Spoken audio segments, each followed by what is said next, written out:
Junta-se agora em direto por videochamada Gustavo Tato Borges, presidente da Associação Nacional de Médicos de Saúde Pública. Boa noite. Boa noite, seja bem-vindo. Já são muitos os países que começam a levantar quase todas as medidas de restrição à Covid-19.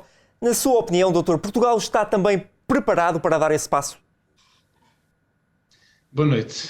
Portugal está numa boa situação para começar a aliviar de forma progressiva e cautelosa e proporcional as medidas que neste momento estão em vigor para o combate à pandemia. Estamos na fase descendente da onda da Omicron e podemos começar a relativizar a importância de algumas medidas que de facto pouco ou nada influem relativamente à evolução da pandemia. E aqui da última peça já falaram de alguns, nomeadamente a utilização do certificado de vacinação para aceder a determinados espaços é algo que é perfeitamente plausível de deixar de ser utilizado. Mesmo o certificado de testagem também pode cair para muitos locais, com exceção das unidades de saúde, dos lares de idosos ou de eventos de grandes dimensões, e também o fim da lotação ou do limite à lotação máxima nos espaços comerciais também pode cair de uma forma tranquila, sem haver impacto na evolução da pandemia. Eu penso que o teletrabalho está recomendado, é sempre uma vantagem neste momento, apesar de ser apenas aplicável aos locais em que efetivamente podemos fazer teletrabalho,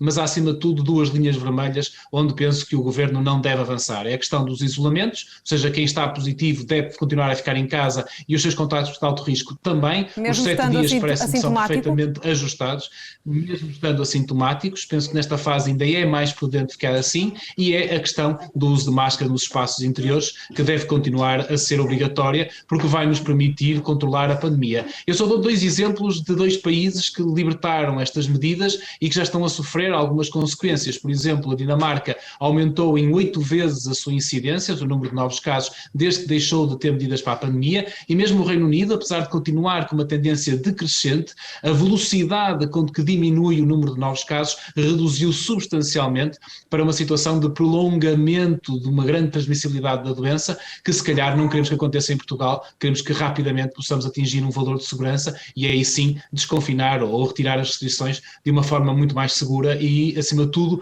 consistente no tempo, sem termos necessidade de voltar atrás. Doutor, e neste possível levantamento das medidas, acha que pode haver aqui um relaxamento por parte dos portugueses?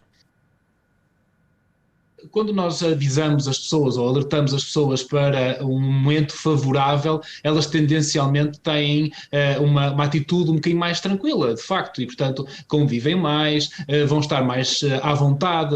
Quando, por exemplo, deixou de ser obrigatório o uso de máscaras nos restaurantes, as pessoas começaram a entrar nos restaurantes sem usar máscara, aumentando o seu contacto de alto risco, e portanto nós temos aqui a noção de que de facto as pessoas estão ansiosas por um regresso à normalidade, o que é perfeitamente compreensível, e que precisamos de continuar a mostrar que estamos no bom caminho, que precisamos de continuar com algumas medidas de proteção, que precisamos de continuar a apostar na vacinação de reforço dos adultos e nas duas doses da vacinação inicial de todas as crianças que já são elegíveis para a vacinação, para conseguirmos chegar a bom porto, para termos uma primavera e um verão tranquilos, e aí sim mudarmos a maneira como lidamos contra esta pandemia para que possamos ter uma normalidade adquirida, consistente e acima de tudo que perdure no tempo. Nesse sentido, quando é que acha que vamos poder lidar com a Covid-19 como uma endemia e não como uma pandemia? Ou seja, como lidamos com uma gripe ou com uma constipação?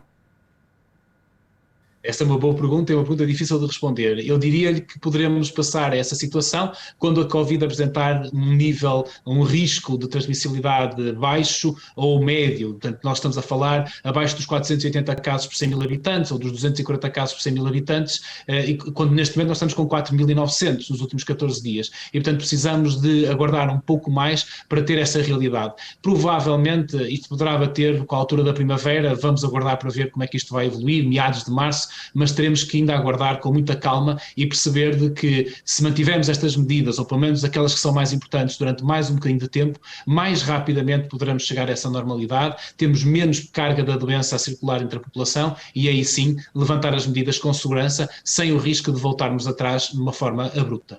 Doutor, e em relação aos grupos mais vulneráveis, que conselhos pode deixar? Mais cautela, presumo. Os conselhos Claro, os conselhos são sempre os mesmos do costume. Cumprir com o uso de máscara, vacinarem-se se não estão vacinados, evitar aglomerados nesta fase ainda, apesar de estarmos numa situação mais favorável, evitar aglomerados populacionais que sejam desnecessários e manter uma vigilância dos seus sinais e sintomas. Quando nós começarmos a ter menos carga da doença, então poderemos aí assumir um comportamento mais normal, digamos assim, de um contacto habitual. Nós somos um povo que gosta de contactos sociais e, portanto, nessa altura poderemos aliviar um pouco mais, e quando chegarmos depois à altura do inverno, aqueles que estarão elegíveis para a sua vacinação que o façam e que possam usar também máscaras de proteção para se protegerem ao longo do tempo. E isso são mudanças de comportamento que esperamos ver com mais realidade agora no próximo inverno. Para já, uso de máscara, desinfecção das mãos, arejamento do espaço interior, evitar aglomerados desnecessários, continuam a ser medidas bastante eficazes e ainda atuais para o momento da pandemia. No atual contexto, e para terminar, não lhe parece que é difícil as pessoas entenderem isso, tendo em conta que a infecção e a transmissão já não é o grande problema, ou seja, já não lidamos com doença grave na grande, larga maioria dos casos, portanto, já não temos aqui uma pressão hospitalar agravada. Não é difícil as pessoas entenderem que ainda é necessário medidas, tendo em conta esta realidade agora?